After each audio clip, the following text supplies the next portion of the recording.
17वां है। ज्योतिषामपीतज्योतिस्तमसा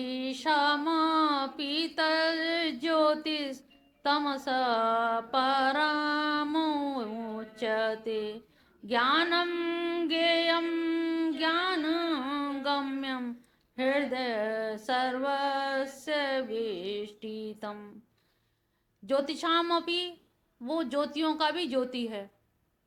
अब समझ लो, सूर्य चंद्र जितने भी हैं, सारा कुछ जो भी प्रकाश जहाँ भी दिख रहा है वो सब उसकी ज्योति के कारण ही है। अगर वो ज्योतिष्मान ना हो तो कोई भी ज्योति प्रकाश नाम की चीज ही ना रहे। तो वो सारा कुछ उसी से ही है।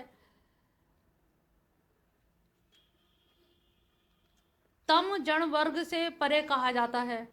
अब हम तमस को कहें कि तमस जो है जड़ है और वो उससे परे है, लेकिन चमक तो वो भी रहा है। नहीं तो जड़ से व्यवहार कैसे होगा? जड़ में अगर वो ना हो तो ये, अगर आत्मा जब निकल जाती है तो इसमें क्या रहता है? ज्योति तो निकल जाती है, और ज्योति निकलने के बाद में ये जड़, और जब वो ज्योति आ जाती है तो वो जड़ भी प्रकाशमान हो जाता है। तो हम यहाँ लोग सब बोल रहे हैं, आपस में बैठे हैं, सुन रहे हैं, तो ये किसकी? उसकी ज्योति की वजह से। और जबकि शरीर हमारा जड़ है, तो तम में अगर उसका प्रवेश हो जाता है तो तम भी तम नहीं रहता, अंधकार भी अंधकार नहीं रहता। जहाँ प्रकाश हो जाएगा तो वहाँ अंधकार का अस्तित्व तो स्वतः ही समाप्त हो जाता है।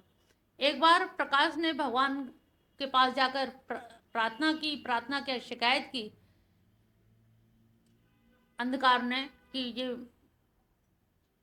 सूर्य जो है मेरा पीछा नहीं मतलब छोड़ता, जब मैं आता हूँ तो ये पीछे लगा रहता है। उन्होंने सूर्य को बुलाया कि भाई ऐसा क्या तुम्हारी दुश्मनी है अंधकार से? अंधकार ने शिकायत की है। तो उन्होंने कहा कि अंधकार है कैसा, मैंने तो आज तक देखा ही नहीं, उसका रूप ही नहीं देखा मैंने, और वो शिकायत कर रहा है। ये तो बड़े आश्चर्य की बात है, जब मैंने रूप नहीं देखा। तो ऐसे ही है कि जितनी भी जड़ वस्तुएं हैं, जड़ भी उसी से प्रकाशित है। तो अंधकार आ जाता है तो ये भी तो हम प्रकाश के बाद ही तो जान पाते हैं कि हाँ अब अंधकार आ गया, कि अंधेरा हो गया। और कितना भी अंधकार रहता है फिर भी उसमें हाथ हाथ को तो थाम लेता है ना। अंधकार में भी कहीं ना कहीं तो वो प्रकाश की गति रहती है। तो वही उन्होंने कहा कि जो भी चीज है, जो भी प्रकाश है, सारे प्रकाशों का मैं प्रकाश हूँ। ज्ञान गे ज्ञान ज्ञान के साधनों द्वारा गम्य प्राप्त सबके हृदय में मैं खुद ही बैठा हूँ। मैं ज्ञान गम्य यानी कि ज्ञान के द्वारा जानने योग्य, और ज्ञान कराने वाला भी मैं ही हूँ, और ज्ञान के द्वारा जानने योग्य भी मैं ही हूँ। मैं ही ज्ञान देता हूँ और मैं ही स्वयं को जन्माता हूँ। अगर माँ बच्चे को बताती है कि मैं तेरी माँ हूँ, तू मेरा बच्चा है, तभी वो जान पाता है। तो ऐसे ही भगवान हृदय में सबके विराजमान होकर के उनको बताते हैं कि तुम मेरे ही हो और मैं तुम्हारा ही हूँ, और तुम मुझको ऐसे ऐसे ऐसे जान सकते हो। तो ज्ञान गम्य भी वही स्वयं को बनाते हैं, वही सबके हृदय में विराजमान है। 18वां।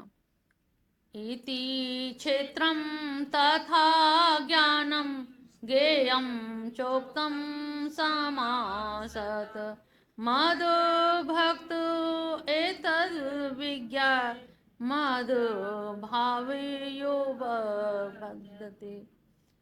इस प्रकार ज्ञेय ज्ञान और ज्ञेय को संक्षेप में कहा गया, समास माने संक्षिप्त रूप में। मेरा भक्त इसको जानकर मेरे भाव रूप मोक्ष को प्राप्त करने के योग्य हो जाता है। मद भक्त एतद विज्ञाय, इसको जान करके मद भावयो उपपद्यते। अब वो कहते हैं, मेरे पहले अध्याय में द्वादश में बताया ना कि मैं अपने भक्तों का संसार सागर से उद्धार कर देता हूँ, लेकिन यहाँ पर वो ज्ञान की भी बात कर रहे हैं।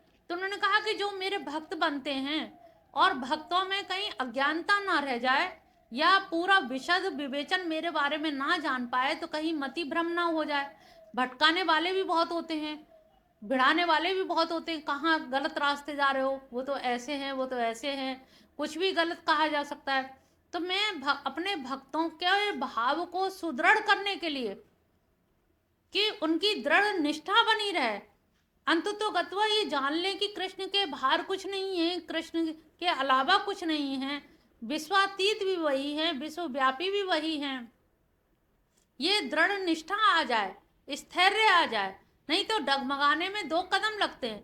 आप चढ़ते चढ़ते चढ़ाई चढ़ गए, लेकिन फिसलने में कितनी देर लगती है। तो ऐसे ही साधकों का भी वही काम है। साधक भी चढ़ता ही है, और चढ़ते चढ़ते उसे भी यही लगता है कि ये फिसला, तो वो फिर फिसल ही जाएगा लास्ट तक। फिर उसको रोकने वाला कोई, फिसलते आदमी को रोकना बहुत कठिन है। ऊपर चढ़ाई पर पहुंच गया, लेकिन वहां अगर किसी ने कह दिया कि यहाँ कौन है, यहाँ कोई भगवान नहीं, तुम कहाँ भटक रहे हो, तो उसने जरा सा पीछे मुड़ के देखा नहीं कि गया नीचे तक पूरा का पूरा।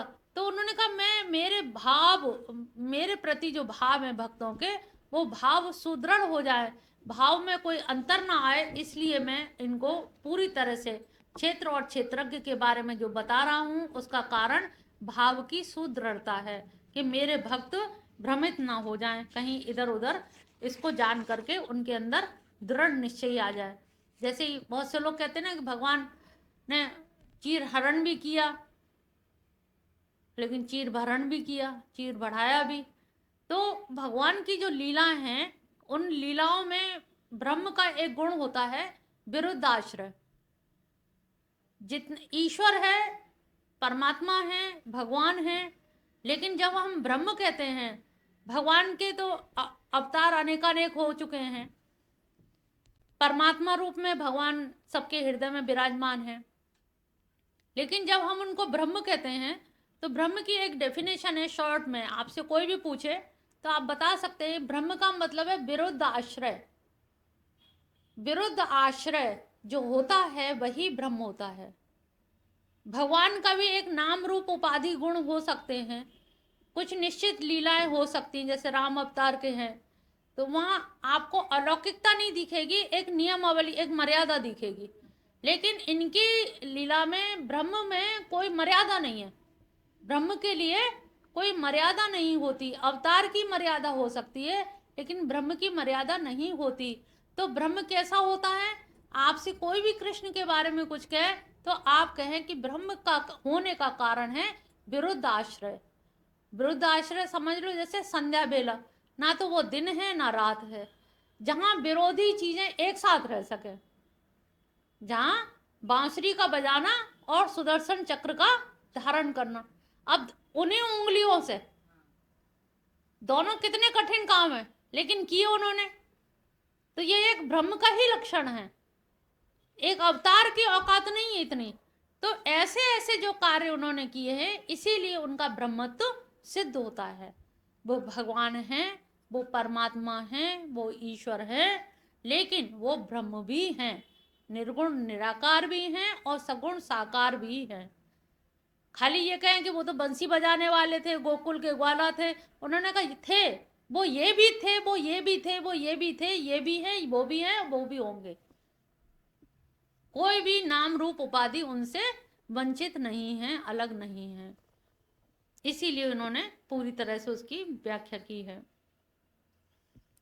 19वां, प्रकृतिं पुरुषं चैव वेदज्ञादि उभावपि विकाराश्च गुणाश्चैव विद्धि प्रकृति संभवान। अब प्रकृति और पुरुष, इन दोनों को अनादि विदद्ध, इनको जानो, उभावपि, दोनों को ही अनादि जानो। प्रकृति भी है शुरू से ही और पुरुष भी है प्रारंभ से ही, दोनों को ही अनादि जानो। और विकाराश्च गुणाश्च, गुण और विकारों को भी तुम शुरू से ही, अब जब प्रकृति है और तो गुण भी होंगे, और गुण है तो वहां पर विकार भी होंगे। प्रकृति के गुण कौन से हैं?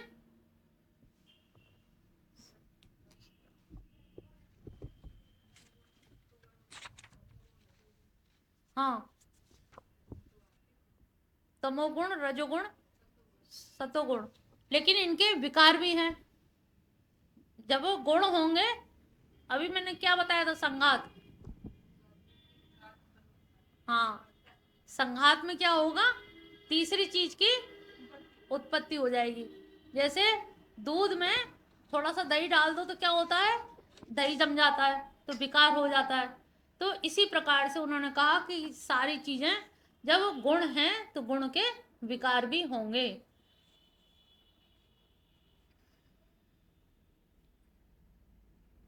यहाँ पर प्रकृति और पुरुष जो है अनादि कहे गए हैं। अनादि इसलिए कहे गए हैं क्योंकि ये पुरुष और प्रकृति भगवान कृष्ण के अधिष्ठाता हैं। 7वें अध्याय में इन्होंने कहा भी है, मेरी जो प्रकृति है मैं उसका स्वामी हूँ, मैं उसका अधिष्ठाता हूँ।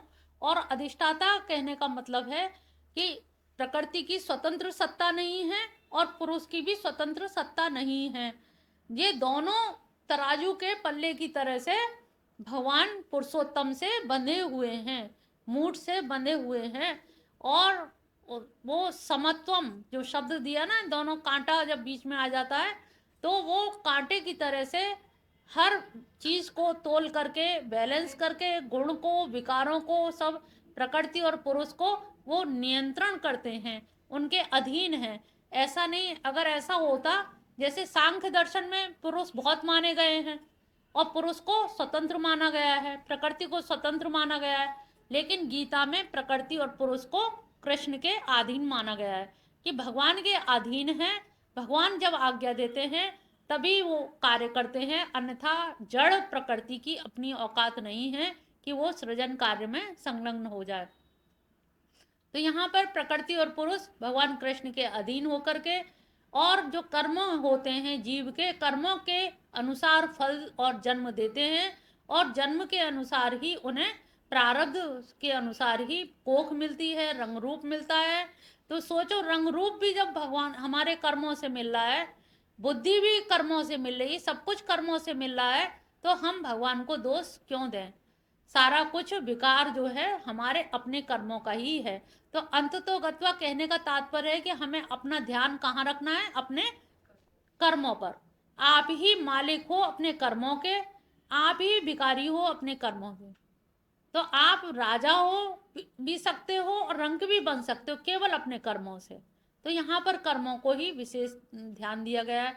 कुछ लोगों का कहना है, एक दो लोगों को गीता में वो रात में जो प्रवचन सुन रहे हैं आस्था भजन में, तो कुछ लोग प्रश्न भी करते हैं, 8 बजे से जो प्रवचन आ रहा है, कि किसी ने कहा कि बागपत से आया था कि पुरुष आत्मा मतलब आत्मा एक है कि अनेक है। तो उनकी किसी से बहस हो गई होगी आर्य समाजी वालियों ने।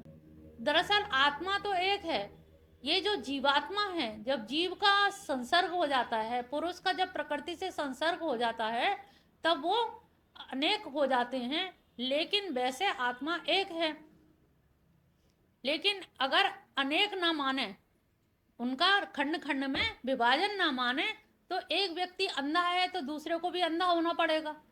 एक सो रहा है तो दूसरा पढ़ रहा है, तो सभी को सोना चाहिए एक समय में। तो जीवात्मा भिन्न भिन्न है, आत्मा एक है। आत्मा में कोई कंफ्यूजन नहीं है। और जो पुरुष है, जो जीवात्मा है, जीवात्मा हमें अपने गुणों के हिसाब से मिला है और गुणों के हिसाब से उसके स्वभाव मिला है।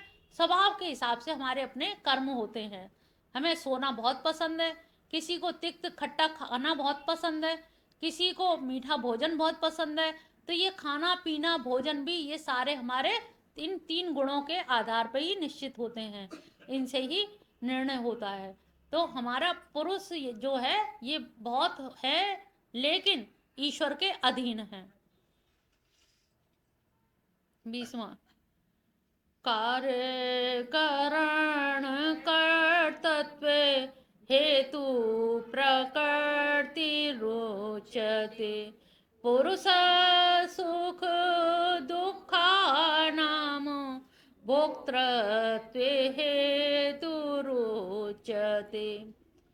अब कारण कार्य के कर्तृत्व में हेतु क्या है, प्रकृति कही गई है। इसके श्लोक बड़े सरल है। पुरुष सुख दुख का में भोगता ना, और सुख दुख में जो भोग है उसमें हम पुरुष को हेतु मानते हैं। क्योंकि पुरुष को हेतु क्यों मानते हैं, क्योंकि सुख दुख हमें सजीव लगते हैं और सजीवता आती पुरुष से है। तो उसमें हम सोचते हैं कि मेरा, हम कहते ना, मेरा तो आत्मा बड़ी दुखी है, जबकि आत्मा दुखी हो ही नहीं सकती। आज मन तो दुखी हो सकता है लेकिन आत्मा दुखी नहीं हो सकती। तो यहाँ पर कार्य कारण और कर्तृत्व में तो प्रकृति हेतु है। जब कोई कार्य करते हो तो उसमें प्रकृति ही आपको मोटिवेट करेगी। प्रकृति यानी कि हाथ पैर ही चलाओगे, इंद्रियों का ही काम लोगे, कर्मेंद्रिय ज्ञानेंद्रिय से ही उपयोग करोगे, तो ये क्या हो गई? प्रकृति। लेकिन इसको चल बनाने वाला वो चेतन तत्व क्या है? वो है पुरुष। तो हम सुख दुख का हेतु पुरुष को मानते हैं और कार्य कारण का हेतु प्रकृति को मानते हैं। 21वां है, पुरुष प्रकृतिस्थो हि भुंजते प्रकृति जान गुणान् कारणं गुण संगोस्य सद्यो निजन्मसु। अब वही चीज आ गई, प्रकृति पुरुष में स्थित होकर ही प्रकृति से उत्पन्न हुए गुणों का भोग करता है। अब प्रकृति में पुरुष है, अब पुरुष वैसे ही जैसा भोग करेगा, योग करेगा, वैसी ही योनि मिलेगी। वैसी ही योनि उसे सद योनि भी हो सकती है और असद योनि भी। अब तुम्हारे पास 3 गुण हैं, सत रज तम। अब सतोगुण का उपयोग करते हो और रजोगुण का, ये 3 है। सबसे ऊपर कौन है? सतोगुण, बीच में रजोगुण और सबसे नीचे, और जो बीच वाला है यही सबसे शरारती है, यही उद्रेक करके खलबली मचा देता है। अब ये क्या करता है, जब ऊपर वाले से मिल गया सतोगुण से तो तुम्हें सत्संग में ले आएगा, और यही नीचे वाले से मिल गया तो क्या करेगा? खुरापात करेगा। अब खुरापाती करोगे तो क्षुद्र जीव बनोगे, और सत्संग में जाओगे तो योग्य जीव बनोगे। तो अब यहाँ पे भगवान का क्या योगदान है? सब तुम्हारा ही कर्म तो है कि ये कर्म तुम्हारे हैं, दोष देते हो कन्हैया को। तो 3 गुण तुम्हें दे दिए हैं, उन्होंने कहा इसको तुम यूज करो। तुम्हारे हाथ में छाता दे दिया, बारिश हो रही तो छाता खोल लो। अब ये थोड़ी छाता दिया है, पता नहीं खोले ना खोले, किसी ने हमें समझाया नहीं, बताने वाला नहीं मिला। तो जो चीज़ है आपके पास उनका उपयोग करना सीखो, कि इन चीज़ों का उपयोग करके कैसे हम अच्छी योनि में जा सकते हैं। ये सीधे सीधे श्लोक कह रहे हैं, सद असद योनि, अच्छी बुरी योनियों का लेने का कारण आप ही हो, आप ही के कर्मों के कारण ये सारे चीजें होती हैं। 22वां है, उपो दृष्टानुमंता च भर्ता भोक्ता महेश्वर परमात्मेति चाप्युक्तो दे अस्मिन् पुरुष पर। अब ये जो भोक्ता भी है, भर्ता भी है, महेश्वर भी है, उपद्रष्टा अनुमंता, ये उसके प्रकृति, ये पुरुष जो है ना प्रकृति के पास रहता है और उसका अनुगमन भी करता है, देखे रहता है क्या क्या कर रहा है, क्योंकि फिर पता कैसे लगे कौन काम क्या कर रहा है। तो देह में रहने वाला गुणों से तो अछूता है, गुणों से लिप्त नहीं होता क्योंकि वो प्रकृति के, लेकिन वॉच पूरा रखता है, वो दृष्टा नहीं है। एक यहाँ पे उप लगा है, दृष्टा तो यहाँ पर भगवान ब्रह्म को कहा है ना, आत्मा को दृष्टा कहा है और जीवात्मा को भोक्ता कहा है। यहाँ पर पुरुष को क्या कहा है? उपद्रष्टा, यानी कि वो भोक्ता है। वो भोक्ता क्या है? उनके सत रज तम को देखता है कि ये कर क्या रहा है, इसका खेल देखते हैं, और जो करेगा वो हम लिखते जाएंगे, वो हमें तो फिर जवाब देना ही है। तो और अनुमंता, और फिर वो जहां जहां जाता है वो पीछे, अनु माने पीछे पीछे, अनुसरण, अनुमंता पीछे पीछे, मनता मन भी बना लेता है, उसी के मन की भी कर देता है, अनुमंता। भर्ता भी है, महेश्वर भी है, परमात्मा भी है, इन सब शब्दों से कहा जाता है। अब वो पुरुष होने के कारण वही परमात्मा कहते हैं ना, तुम्हारे अंदर भगवान बैठा है। अब ये तो नहीं कहेंगे तुम्हारे अंदर पुरुष बैठा है, पुरुष शब्द लौकिक भाषा में आ गया है, तो पुरुष को सांख्य और गीता का शब्द कहा जा सकता है। तो तुम्हारे अंदर भगवान भी है, परमात्मा भी है, भर्ता भी है, और उपदेष्टा भी है, अनुमंता भी है।